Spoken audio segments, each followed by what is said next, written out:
Hello అండి, ఈరోజు నేను మీకు 26th February 2022కి సంబంధించిన కరెంట్ అఫైర్స్ మీతో డిస్కస్ చేయబోతున్నాను. Let start our class.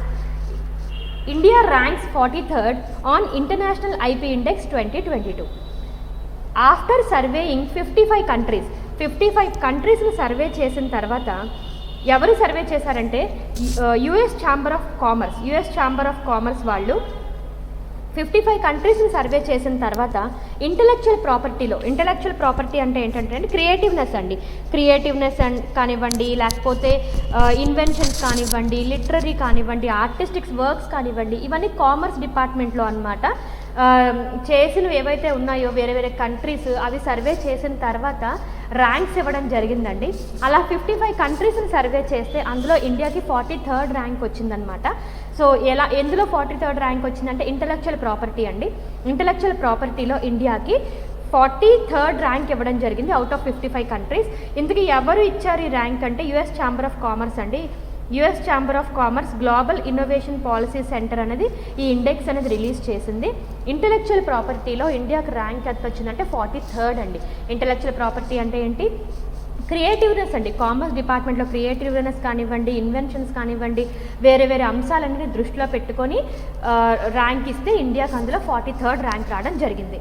మరి ఫస్ట్ ర్యాంక్ ఎవరికి వచ్చిందండి అంటే యునైటెడ్ స్టేట్స్కి ఫస్ట్ ర్యాంక్ వచ్చిందంటే UK 2nd rank, Germany 3rd rank, Sweden 4th rank and France 5th rank. Moving on to the next news. Kejriwal government అంటే ఏంటండి? ఎక్కడ ఇది? ఢిల్లీ. కేజ్రీవాల్ అంటే ఢిల్లీ చీఫ్ మినిస్టర్ కదా. Kejriwal government wants city A hub of movie making అంటే Delhi government ఏం decide చేసిందంటే అండి, ఢిల్లీని మూవీ మేకింగ్ ఒక హబ్లా చేయాలి.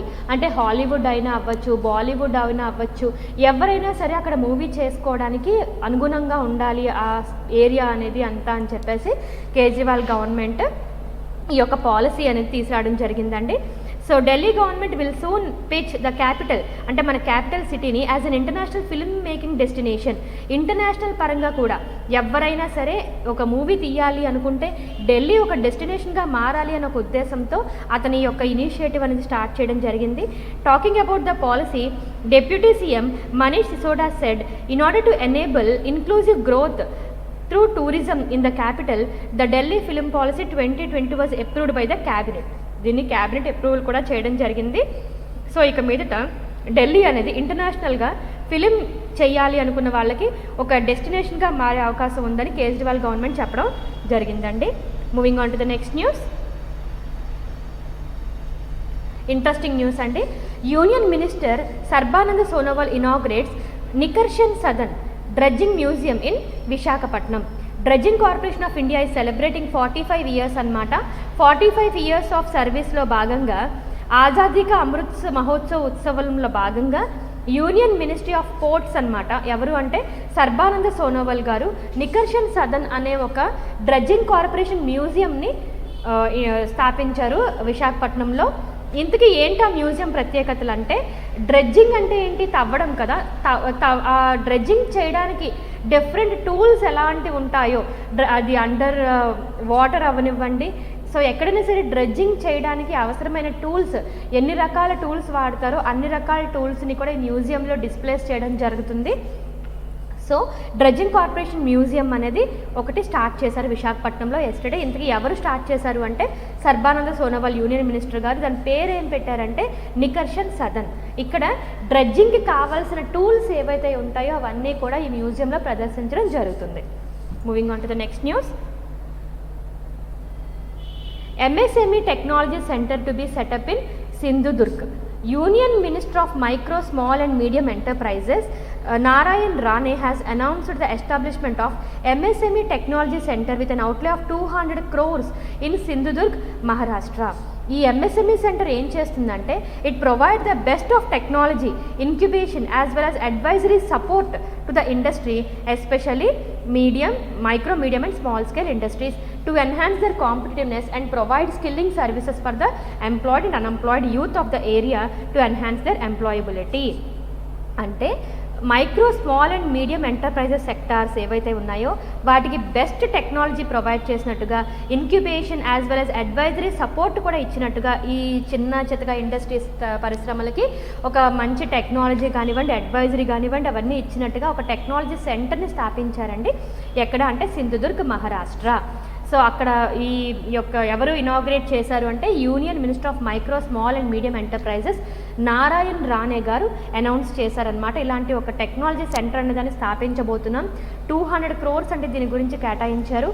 సో దీని యొక్క స్పెషాలిటీ ఏంటంటే it will provide best technology incubation as well as advisory support to the industries, especially medium, micro, small and medium enterprises.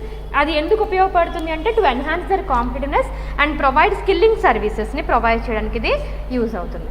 Moving on to the next news. Bharti Airtel to acquire 4.7% stake of Vodafone in Indus towers. Bharti Airtel Indus టవర్స్లో యొక్క Vodafone సంస్థ ద్వారా 4.7% stake అనేది కొనుగోలు చేశారండి. మీరు తెలుసుకోవాల్సింది ఏంటంటే వోడాఫోన్ సంస్థలోని 4.7% ఆఫ్ స్టేక్ని భారతి ఎయిర్టెల్ కొనుగోలు చేసిందని మీరు తెలుసుకోవాలి. Moving on to the next news. Standard Chartered tie up with IATA for payment platform for airline industry. Standard Chartered bank, IATA అంటే ఏంటంటే ఇంటర్నేషనల్ ఎయిర్ ట్రాన్స్పోర్ట్ అసోసియేషన్ కలిపి ఒక పేమెంట్ ప్లాట్ఫామ్ అనేది లాంచ్ చేశారు for the airline industry in India, all over global కనెక్టివిటీతో అనమాట. అంటే IATA అనే పే ఒక యాప్ ద్వారా ఇక్కడ నుంచి UPI స్కాన్ చేయాలన్నా, పే చేయాలన్నా, కలెక్ట్ చేసుకోవాలన్నా అమౌంట్ ఏదైతే ఉందో అదంతా కూడా ఒక వన్ ప్లాట్ఫామ్ కింద IATA పే అనేది ఒక ప్లాట్ఫామ్ని లాంచ్ చేశారు. ఎవరితో టైఅప్ అయ్యారంటే Standard Chartered tie up with IATA for payment platform for the airline industry. So important takeaways మనం చెప్పుకోవచ్చు. స్టాండర్డ్ చార్టర్డ్ CEO ఎవరు అంటే బిల్ వింటర్స్. అలాగే International Air Transport Association headquarters ఎక్కడుందంటే కెనడాలో ఉంది. సో ఎప్పుడు ఫౌండ్ చేయబడిందంటే 19th April 1945. ఎక్కడంటే క్యూబాలో. ప్రజెంట్ దాని డైరెక్టర్ జనరల్ ఎవరు అంటే విల్లీ వాల్ష్. సో మీరు గుర్తుపెట్టుకోవాల్సింది Standard Chartered bank tie up with IATA for payment platform in the airline industry. Airline ఇండస్ట్రీలో పేమెంట్ ప్లాట్ఫామ్ని సులువు చేయడానికి IATA Standard Chartered bank tie up అయ్యాయి. Moving on to the next news. Brickworks ratings lowers India's GDP to 8.3% in financial year 2022. Brickworks అనే వాళ్ళు ఒక rating సంస్థ అండి. వాళ్ళు ఇండియాస్ GDP గ్రోత్ ఫార్కాస్ట్ 8.3% కింద చెప్పడం జరిగింది. మీరు బ్యాంక్ ఎగ్జామ్స్ కనుక రాస్తున్నట్టయితే మీరు బ్యాంక్ ఎగ్జామ్స్కి వెళ్ళేటప్పుడు ఈ రేటింగ్స్ అనేవన్నీ ఒక పేపర్లో రాసుకోండి. ఖచ్చితంగా మీకు ఒక క్వశ్చన్ అడుగుతారండి. అంటే బ్రిక్వర్క్స్ రేటింగ్ GDP మీద ఎలా ఇచ్చిందంటే 8.3% అనమాట. అలాగే వేరే డిఫరెంట్ రేటింగ్స్ ఏవైతే ఉంటాయో అవన్నీ కూడా మీరు ఒక లిస్ట్ రాసుకోండి. లైక్ మూడీస్ GDP ఎలా చెప్పింది, అలాగే ఇప్పుడు చెప్పిన బ్రిక్వర్క్స్ కానివ్వండి, ఇలా కొన్ని రేటింగ్ సంస్థలు ఉంటాయి. ఏ సంస్థ GDP గ్రోత్ ఎంతగా ప్రిడిక్ట్ చేయబడింది అనేది మీరు ఒక పేపర్ మీద లైన్గా రాసుకుంటే మీరు ఒకసారి వెరిఫికేషన్ చేసుకుంటే మీకు ఈజీ అవుతుంది. సో బ్రిక్వర్క్స్ అనేవాళ్ళు ఇండియాస్ GDP 8.3% అని చెప్పడం జరిగింది. ఇలా డిఫరెంట్ సంస్థలు ఉన్నాయండి, డిఫరెంట్ రేటింగ్స్ అనేవి ఇవ్వడం జరుగుతుంది. సో ఆ డిఫరెంట్ రేటింగ్స్ ఏవైతే అయినా మీరు ఒక పేపర్ మీద రాసుకుని దాన్ని మరీ చదువుకుని ఎగ్జామ్కి వెళ్ళడం మంచిది.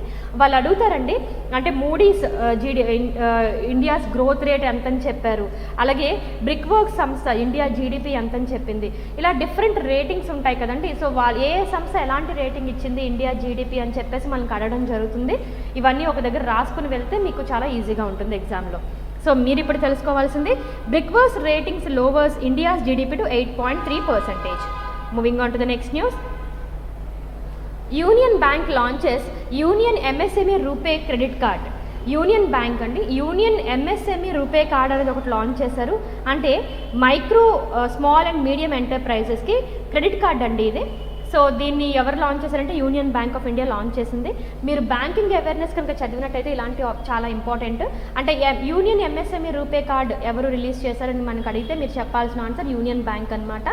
MSME రూపే క్రెడిట్ కార్డ్ అంటే it's association with national payments corporation of India, first of it's kind initiative in the industry to provide simplified and digital delivery of finance to the, అంటే ఈజీగా ఫైనాన్స్ ఇవ్వడానికి ఎవరికి micro small and medium ఎంటర్ప్రైజెస్కి ఈజీగా finance needs అనే వాళ్ళు meet చేసుకోవడానికి ఈ యొక్క రూపే క్రెడిట్ కార్డ్ అనేది లాంచ్ చేయడం జరిగింది. దాని పేరే MSME రూపే క్రెడిట్ కార్డ్. ఇది ఎవరు లాంచ్ చేశారంటే Union bank. Moving on to the next news.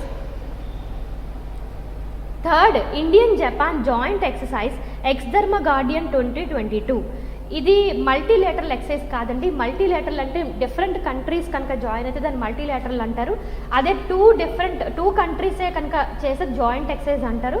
India Japan joint exercise ఎక్స్ధర్మ Guardian 2022 అనేది రిలీజ్ థర్డ్ ఎడిషన్ అనేది చేయబోతున్నారండి. ఇట్స్ అ మిలిటరీ ఎక్సర్సైజ్ అనమాట బిట్వీన్ ఇండియా అండ్ జపాన్. ఎప్పుడంటే 27th ఫిబ్రవరి నుండి 10th మార్చ్ వరకు ఇది కర్ణాటకలో ఇది జరుగుతుందండి ఈ మిలిటరీ ఎక్సర్సైజ్ అనేది. సో ఇక్కడ గాను మన ఇండియన్ ఆర్మీ అలాగే జపనీస్ ఆర్మీ ఇద్దరు కలిసి జాయింట్ ఎక్సర్సైజ్ ఫోకస్ చేయబోతున్నారండి. So military exercise will focus on operations. So వాళ్ళు ఎలా ఆపరేషన్స్ అవి చేయబోతున్నారు, వాళ్ళ యొక్క understanding between these two armies అనమాట. వాళ్ళ యొక్క ఒకళ్ళు ఎయిమ్స్ అనేవి ఇంకొకరితో షేర్ చేసుకుని, ఒకళ్ళ ఐడియాస్ ఇంకొకరితో షేర్ చేసుకుని ఈ యొక్క cooperation between India and Japan military exercise అనేది దాని పేరు ఏం పెట్టారంటే ఎక్స్ధర్మ గార్డియన్ అంటే ఎక్స్ధర్మ గార్డియన్. ఇది it's a joint exercise between India and Japan. ఎక్కడ జరుగుతుందంటే కర్ణాటకలో. సో ఇది ఒక మిలిటరీ ఆర్మీ యొక్క మిలిటరీ ఎక్సర్సైజ్ అండి ఇది. సో వీళ్ళ యొక్క ఐడియాస్ అనేవి ఎక్స్చేంజ్ చేసుకుంటారు. అలాగే ఏవైతే అంటే దేశ భవిత కోసం వాళ్ళు ఎలా కృషి చేస్తున్నారు ఎలాంటివన్నీ ఒక షేరింగ్ అనేది జరుగుతుందండి. Moving on to the next news. Mirabai Chanu wins gold at Singapore weightlifting international. So సింగపూర్లో జరిగిన వెయిట్ లిఫ్టింగ్ ఇంటర్నేషనల్ కాంపిటీషన్లో మీరాబాయి చాను గోల్డ్ మెడల్ సాధించారండి. సో ఎక్కడ అంటే 55 kgs అనమాట. 55 kgs వెయిట్ లిఫ్టింగ్ కేటగిరీలో February 25th జరిగింది అది. సో ఆమె షీ లిఫ్టెడ్ 191 kgs అనమాట to stand on the top of the podium. So 191 kgsని ఆవిడ లిఫ్ట్ చేశారండి. సో మీరాబాయి చాను గారు గోల్డ్ మెడల్ గెలిచారు. Moving on to the next news. Odisha's first tribal CM Hemananda Biswal passes away. Odisha's first tribal chief minister as well as Congress chief minister of the state Hemananda Biswal చనిపోయారు.